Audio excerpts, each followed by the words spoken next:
Middle east से इस वक्त की सबसे बड़ी और सबसे डेंजरसली एस्केलेटिंग खबर आ रही है। ईरान ने यूएस बेसिस पर 5 दिन के अंदर चौथी बार हमला कर दिया है और इस हमले के अंदर 4 यूएस ट्रूप्स घायल हैं, 2 मारे जा चुके हैं और एक सर्विस मेंबर मिसिंग है यानी लापता है। जैसे ही डायरेक्टली ट्रूप क्वार्टर्स पर आके एक मिसाइल गिरी, यूएस का पूरी दुनिया में दबदबा कम हो गया। एक मैसिव फायरबॉल इरप्ट हुआ और जॉर्डन के अंदर 6 इंटरसेप्टर्स को भेदते हुए ईरान की मिसाइल्स ने अमेरिकी बेस को, अमेरिकी ठिकाने को, जहां अमेरिकी सैनिक मौजूद थे उस जगह को हिट कर दिया है। भैया सवाल बहुत बड़े हैं। क्या अमेरिका का सोफिस्टिकेटेड एयर डिफेंस शील्ड पूरी तरह फेल हो चुका है? 6 इंटरसेप्टर्स को कैसे एक ईरानियन मिसाइल भेद के आपके सैनिकों की जान ले गया? कैसे एक ईरानियन मिसाइल ने पूरी दुनिया में डोनाल्ड ट्रंप की थू-थू करा दी? और सबसे बड़ा सवाल, क्या डोनाल्ड ट्रंप की आर्मी और ईरान की आईआरजीसी अब एक full scale uncontrollable regional war की मुट्ठी में है और आईआरजीसी की ताकत मिडिल ईस्ट में ट्रंप से ज्यादा दिख रही है? इस वीडियो में हम पूरे जियोपॉलिटिकल क्राइसिस की हर एक लेयर को डिकोड करेंगे। हम इस पूरी खबर की सतह से तह तक जाएंगे। आखिर मुवाफाक साल्ती एयर बेस पर उस रात को क्या हुआ? आइए इस स्टोरी को पूरी तरह से ब्रेक डाउन करते हैं। जॉर्डन के मुवाफाक सॉल्ट एयर बेस पे, जो यूएस एयरफोर्स का एक मेजर हब माना जाता है, वहां से US fighter jets continuously Iran पर एयर स्ट्राइक्स लॉन्च कर रहे हैं। लेकिन पिछले 5 दिनों में पूरा सिनेरियो बदल गया है। ईरान ने इसी बेस को टारगेट किया है और ये पिछले 5 दिनों में चौथा अटैक था। लेकिन इस बार जो हुआ उसने पेंटागन के होश उड़ा दिए हैं। इस्लामिक रेवोल्यूशनरी गार्ड कॉर्प्स ने बैलिस्टिक मिसाइल्स और ड्रोन्स का एक कोऑर्डिनेटेड वेव लॉन्च किया। रिपोर्ट्स के मुताबिक यूएस एयर डिफेंस सिस्टम्स ने मल्टीपल इंटरसेप्टर्स फायर किए। कम से कम 6 इंटरसेप्टर्स उन्होंने लगा दिए कि भैया इस मिसाइल को रोक दो, लेकिन ईरानियन बैलिस्टिक मिसाइल्स उन्हें चकमा देते हुए, उन्हें इवेड करते हुए सीधा यूएस ट्रूप्स के लिविंग क्वार्टर्स पर जा गिरी। जी हां दर्शकों, वो क्वार्टर्स जहां पर यूएस ट्रूप्स ठहरे हुए थे। एक आई विटनेस ने यह भी बताया और एक वीडियो सोशल मीडिया पर सर्कुलेट हो रही है और इस वीडियो की माने तो इम्पैक्ट के बाद एक मैसिव फायरबॉल इरप्ट हुआ। It was absolute chaos। US soldiers अपनी जान बचाकर भाग रहे थे। उन्होंने बोला that US soldiers were running for their lives as the missile directly hit the troop quarters.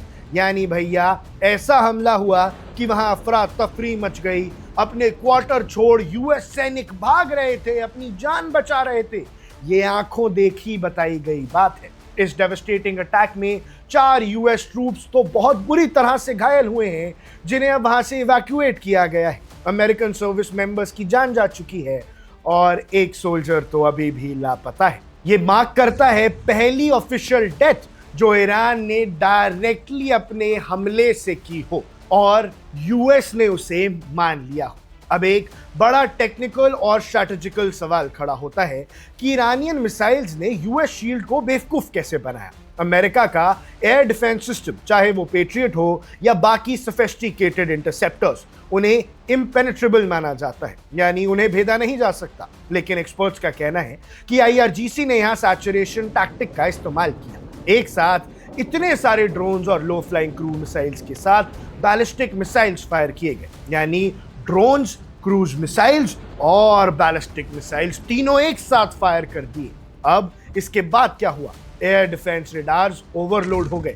जब तक इंटरसेप्टर्स रिएक्ट करते, बैलिस्टिक मिसाइल शीट को भेदकर नीचे आ चुकी थी। ईरान की स्टेट मीडिया और उनके सुप्रीम लीडर्स के हैंडल्स अब दावा कर रहे हैं कि उन्होंने ट्रंप की आर्मी को उन्हीं के बेस में घुस के मारा है। ये क्लेम अमेरिका के टेक्निकल डोमिनेंस पर एक बहुत बड़ा क्वेश्चन मार्क लगाता है, क्योंकि भैया अगर आप अपने देशों को, अपने एलाय देशों को सेफ नहीं रख सकते, अपने खुद के सैनिकों को सेफ नहीं रख सकते, तो आप ये जंग कैसे लड़ेंगे? ये अटैक अचानक नहीं हुआ, हमें इसकी क्रोनोलॉजी समझनी होगी। यूएस और ईरान के बीच हॉस्टिलिटीज पिछले कुछ महीनों से चल रही है। एक सीज फायर जून में कोलैप्स हो गया था, जिसके बाद ट्रंप एडमिनिस्ट्रेशन ने ईरान के खिलाफ एयर कैंपेन बहुत ज्यादा इंटेंसिफाई कर दिया है। पिछले एक हफ्ते से US forces continuously Iranian military facilities, bridges और इंफ्रास्ट्रक्चर पर अटैक कर रही हैं। यूएस ने कंसेक्यूटिवली 8 दिनों तक हेवी एयर स्ट्राइक्स चलाई हैं, जिसके जवाब में ईरान ने सिर्फ जॉर्डन ही नहीं बल्कि पूरे गल्फ रीजन में यूएस एसेट्स को टारगेट करना शुरू कर दिया है। कुवैत, बहरीन तक ये सब पहुंच चुका है, ये चीखें पहुंच चुकी है। जॉर्डन सबसे बुरी तरह से हिट हुआ है क्योंकि हाल ही के जो एयर स्ट्राइक्स हो रहे थे वो जॉर्डन से कर रहा था अमेरिका। जॉर्डन के एयर डिफेंसेस ने पिछले कुछ दिनों में कई ईरानियन मिसाइल्स को डाउन किया, लेकिन इस बार सैचुरेशन इतना हाई था कि वो अपने ही बेस को बचा नहीं पाए। इस एक स्ट्राइक ने पूरे मिडिल ईस्ट को एक डेंजरस ब्रिंकमैनशिप पर खड़ा कर दिया। ईरान के सुप्रीम लीडर मुज्तबा खामिनी ने वार्निंग दी है कि अगर यूएस ने उन पर अटैक बंद नहीं किया तो उन्हें एक अनफॉरगेटेबल लेसन सिखाया जाएगा। उन्होंने 1 महीने पहले साइन हुई इंटरिम डील को इनवैलिड भी डिक्लेयर कर दिया। दूसरी तरफ यूएस सेक्रेटरी और डिफेंस पीट हेग्सेथ ने साफ कह दिया कि इस डेडली अटैक से अमेरिका का रिजॉल्व कम नहीं होगा बल्कि और ज्यादा स्टिफ हो जाएगा। सेंटकॉम ने रिटेलिएटरी स्ट्राइक शुरू कर दी ताकि ईरान की मैरिटाइम कैपेबिलिटीज और ड्रोन स्टोरेज साइट्स को कंप्लीटली डिस्ट्रॉय किया जा सके। अब सबसे बड़ा खतरा ग्लोबल इकोनॉमी और रीजनल स्टेबिलिटी पर है। ये पूरी लड़ाई अब स्ट्रेट ऑफ हॉर्मुज पर कंट्रोल की बन चुकी है, जहां से दुनिया का 20% ऑयल सप्लाई चलता है। अगर ये वॉर एक्सपैंड होती है तो सिर्फ मिलिट्री लॉस नहीं होगा, क्रूड ऑयल प्राइसेस और ग्लोबल ट्रेड कोलैप्स हो जाएगा। अब सिचुएशन इतनी वॉलेटाइल है, ये अब सिर्फ एक प्रॉक्सी वॉर नहीं रही है, ये डायरेक्टली कन्वेंशनल कॉन्फ्रंटेशन बन चुकी है यूएस मिलिट्री और ईरान के बीच। अब क्या यूएस और बड़े काउंटर स्ट्राइक्स के साथ ईरान के न्यूक्लियर या ऑयल फैसिलिटीज को डायरेक्ट हिट करेगा? और अगर ऐसा हुआ तो क्या Iran the axis of resistance पूरे रीजन में यूएस बेसिस को कंप्लीटली ओवरवेल्म कर देगा? Middle East is sitting on a massive powder keg and the fuse has already been lit in Jordan. यानी मिडिल ईस्ट अब बारूद पर बैठा है और जो आग है वो भी जॉर्डन में लग चुकी है। हम इस सिचुएशन पर अपनी नजरें बनाए हुए हैं। बाकी जो भी आपकी राय है, जो भी आपको लगता है, हमें कमेंट सेक्शन में जरूर बताइएगा। आप देख रहे हैं वन इंडिया, मैं हूं आकाश कौशिक।